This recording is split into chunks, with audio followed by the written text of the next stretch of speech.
Hi friends, crispy tasty sweet corn masala తయారు చేయడం చూద్దాం. ఈ స్వీట్ కార్న్ని వడకట్టుకొని పూర్తిగా చల్లారిపోనివ్వాలి. చల్లారిన కారంలో కారం పౌడర్, కొంచెము శనగపిండి, కొంచెం ధనియాల పౌడర్ వేసుకొని మిక్స్ చేసుకోవాలి. ఇందులో కొంచెం నూనె తీసుకొని నూనె బాగా మరిగిన తర్వాత ఈ స్వీట్ కార్న్ దాంట్లో వేసుకొని వేయించుకోవాలి.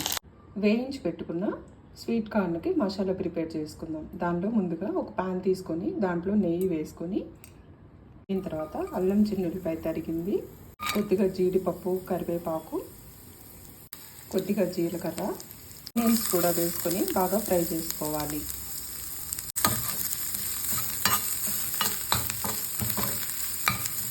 ఇది పూర్తిగా వేగిపోయిన తర్వాత ముందుగా మనం వేయించుకున్న స్వీట్ కార్న్ కూడా దీంట్లో వేసుకోవాలి. చివరిగా కొత్తిమీర చల్లుకుంటే చాలా టేస్ట్గా ఉంటుంది.